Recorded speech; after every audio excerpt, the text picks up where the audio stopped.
চিন্তায় মগ্ন আছে, কেউ বা আবার কবর খুঁড়তে ব্যতিব্যস্ত আছে, কেউ বা জানাজার জায়গা রেডি করতে ব্যতিব্যস্ত আছে, কেউ বা আবার মৃত্যু ব্যক্তিটাকে গোসল পবিত্র করতে ব্যতিব্যস্ত আছে, কেউ বা কাফনের কাপড় জড়াতে ব্যতিব্যস্ত, কেউ বা চোখের পানি ফেলে রব্বির হামহুমা কামা রব্বায়ানি সগীরা আল্লাহুম্মা গফিরলি হাইয়্যানা পড়তে ব্যতিব্যস্ত আছে। এইভাবে করে একটা নীরব পরিবেশ থাকবে। আচ্ছা, খাওয়া দাওয়ার পরিবেশে কি নীরব থাকা যায়? রান্না বান্নার জায়গায় কি সুস্থ সবল পরিবেশ রক্ষা করা যায়? এই পেঁয়াজ কাট, আলু কাট, ডাল আন, চাল আন, এই তেল দে, রসুন দে, এই ঝাল বাট, রসুন বাট, ইত্যাদি ইত্যাদি একটা বিশৃঙ্খলা পরিবেশ তৈরি হয়ে যায়। কড়ার থেকে যে মাংস রান্না ঢালা হয়, আলু সিদ্ধ ঢালা হয়, ঘ্রাণ নেমে আসে, পেটটার মধ্যে একটা চই চই চই চই ভাব হয়। কখন জিভে দেবো, স্বাদ পাবো, পেটে যাবে, ভালো লাগবে, জানাজা তখন উড়ে যায়। এই জন্য জানা যায় 7 কাতার, আর খাওয়ার জায়গায় 17 কাতার। মহিলাদের জানাজা নেই, জামাত নেই, কিছু নেই। রাস্তার ধারে দেখি ওরা পাত পেতে বসে গেছে, সামনে কলা পাতা দুটো, আর এখন তো সব সোলার খালা। এই পরিবেশটা কি শোকাহত পরিবেশ? যদি আপনি শোকাহত পরিবেশ বজায় রাখতে পারেন, আর একান্ত ক্ষুধার্ত মানুষ যদি হয়, ওই বাড়ির চুলো জ্বলবে না, অন্য বাড়িতে চুলো জ্বালিয়ে অন্যরা যদি ব্যবস্থা করেন, সেটা ভিন্ন ব্যাপার। কিন্তু আপনি কেন করছেন, কি জন্য করছেন, এটা আপনাকে বিবেচনা করতে হবে। কেন আপনি খাওয়ার অর্থ পর্যন্ত দেরি করতে গেলেন? দেরি করবেন না। লোকটা মারা গেছে, সাথে সাথে গোসলের ব্যবস্থা করে, অতি সত্বর জানাজার ব্যবস্থা করে। ফরজ নামাজে রক্ত এসে গেছে, মসজিদের জামাত হয়ে গেছে, ইমাম সাহেব বলবেন চলুন আমরা এক্ষুনি যে মাইয়াতের জানাজার ব্যবস্থা করে দিই। জানাজা যেখানে হয় সেখানে ইমাম সাহেব জানাজা আদায় করে দেবেন। এখন তার লোকজন আছে, তাকে দেখবে, দেখুক, সন্ধ্যা পর্যন্ত দেখুক, রাত 12টা পর্যন্ত দেখুক, পরের দিন দেখুক, সুটকি হয়ে যাক, অসুবিধা নেই, দেখুক। কিন্তু ওর যে নির্দিষ্ট সময়ে সওয়াল জবাব হয়ে যাবে, ওই সওয়াল জবাবটা যেন ওর জানাজার পরে হয়। সারা দুনিয়ার লাখ লাখ মানুষ আপনি জানাজায় এনে লাভটা কি? ও ফজর পড়েনি, জোহর পড়ে না, আসর পড়ে না, মাগরিব পড়ে না, ও তো মুশরিক। ওই মুশরিকের সুপারিশ আল্লাহ কোনোভাবেই কবুল করবে না। সে ভিড় করেছেন, ও তো ওযুই করেনি, জানাজায় হাজির হয়ে গেছে। আপনার বাপ মা তার জানাজায় লাখ মানুষ আসায় উপকারিতা নেই। ও যদি বেনামাজি হয়, ও যদি বেওযু হয়, আপনি আপনার মৃত্যু আত্মীয়র উপকারের কথা চিন্তা করে তাড়াতাড়ি গোসলের ব্যবস্থা করুন, জানাজার ব্যবস্থা করুন, দাফনের ব্যবস্থা করুন।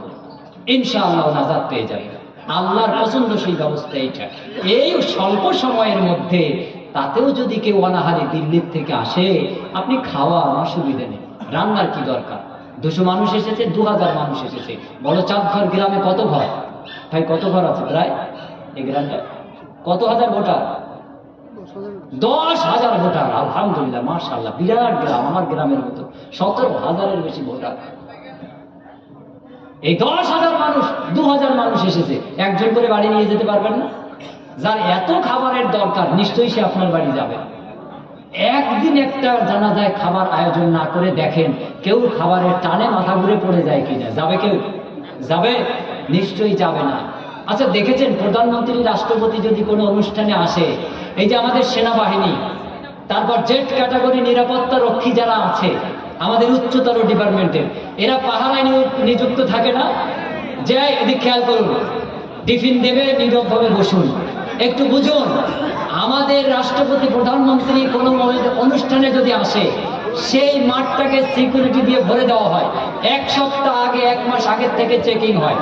এই যে জায়গা, আজকে প্রধানমন্ত্রী আসবে, এই জায়গা আজ সন্ধ্যা থেকে আগামীকাল প্রধানমন্ত্রী এসে বিদায় পর্যন্ত সেনাবাহিনী অথবা অন্য কোনো উচ্চতর SBI তারা নিয়োগ থাকবে। তাদের পর্যাপ্ত খাবারের ব্যবস্থা হয়। আপনারা জানেন কোনো খাবার দেওয়া হয় না, তাদেরকে জুস দেওয়া হয়। যেদিকে দাঁড় করিয়ে ডিউটি দেওয়া হবে ওই দিকেই দাঁড়িয়ে থাকবে। প্রধানমন্ত্রী হেলিপ্যাডে নেমেছে, গাড়ির বহর নিয়ে আসছে, মঞ্চে উঠছে, সেনাবাহিনী যেদিকে তাকিয়েছে ওই দিকে থাকতে হবে। ও যদি ঘাড় ধরায়, ওর চাকরি আউট হয়ে যাবে।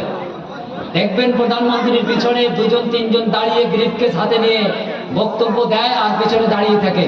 একজন সামনে একজন এই অ্যাঙ্গেলে, একজন এই অ্যাঙ্গেলে, আর ঠিক তার পিছনে এই স্টেজের পিছন দিকে আরেকজন তাকিয়ে আছে, আর ওই পর্দার পিছনে আরো শয় শয় সিকিউরিটি গার্ডে সেনাবাহিনী, এসবিআই তারা অপেক্ষা করছে। তারা যদি একবার যে গাছের দিক, যে রাস্তার দিক তাকানো আছে, একটু এদিক ওদিক ঘরে, ওর জন্য ক্যামেরা ফিট করা আছে, মানে উপরের ঊর্ধ্বতন কর্মকর্তা, ওর চাকরি থেকে বরখাস্ত হয়ে যাবে। আপনি জানাজায় এসেছেন, একটু ওইরকম হন না, ইনশাআল্লাহ মৃত্যু ব্যক্তির কল্যাণ হবে। তারপরেও যদি দরকার হয়, প্রয়োজন হয়, অন্য বাড়িতে আপনি ব্যবস্থা করতে পারবেন, তবে শোকাহত পরিবেশে যেন বিঘ্ন না ঘটে। আশা করি বুঝতে পেরেছেন। প্রশ্ন, পায়খানার চেম্বারের উপরে ঘর তৈরি করিলে সেই ঘরে সালাত আদায় করিলে সালাত হবে কিনা? একটা গুরুত্বপূর্ণ জিজ্ঞাসা। দেখুন, আমরা যারা সালাত আদায় করি, আমাদের নিজেদের গোডাউনের মধ্যে সবসময় ময়লা আবর্জনা আছে, পেশাব পায়খানা আমাদের পেটের মধ্যে আছে না? আছে। আমরাই তো সালাত আদায় করি। আমাদের ভিতরে যত সময় থাকে তত সময় এটা নাপাকির শর্ত নয়। যখনই আমাদের মলদার দিয়ে পেশাব পায়খানা বার হয় তখনই এটা নাপাক। এখন নিচে চেম্বার আছে, তার উপরে সুনির্দিষ্ট ছাদ আছে, স্ল্যাব আছে, এবং সেখান থেকে কোনোভাবেই নাপাকি, আমরা যারা উপরে পাক ও পবিত্র আছি এবং সেই স্তরটাকে পরিষ্কার পরিচ্ছন্ন করে আমরা কোনো ইবাদত বন্দিগিতে আছি, নিশ্চয়ই সেই জায়গাটা পবিত্র হওয়ার কারণে ওর তলদেশে কি আছে ওইটার উপর নির্ভর করে নাপাক হবে না। অতএব সেখানে আপনি সালাত আদায় করতে পারেন। আশা করি এ সম্পর্কে বুঝতে পেরেছেন। প্রশ্ন, পুরুষ ও নারী দুজন মৃত্যুর জানাজা একসঙ্গে হবে? অবশ্যই হবে, কোনো অসুবিধা নেই। মৃত্যু, লাশ, নারী পুরুষ যেই হোক, একসাথে যদি মৃত্যু এসে দাঁড়ায়, একাধিক লাশকে একসাথে রেখে, পাশাপাশি রেখে সেইভাবে জানাজা, একটা জানাজা পড়াই বেশি সুন্নাত, বেশি উত্তম। একই সাথে 4-5টা লাশ এসে হাজির হয়েছে, কেউ নারী কেউ পুরুষ, এই 4টা জানাজা আলাদা আলাদা না করে একসাথে পাশাপাশি লাশ রেখে একটা জানাজা করা, সেটাই উত্তম। এটা কেন? এটা হলো জানাজা তাড়াতাড়ি করার্থে এই লাশগুলি আলাদা আলাদা জানাজা লেট হবে, তার জন্য একসাথেই সমাধান হবে।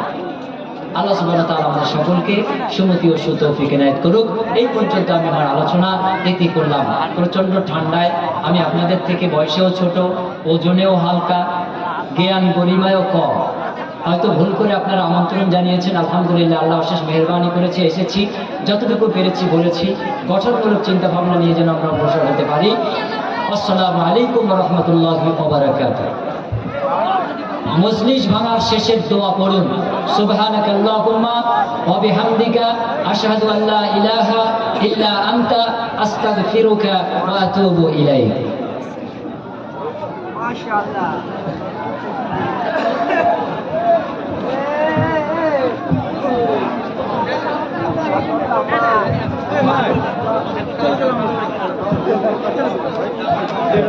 हाँ भाई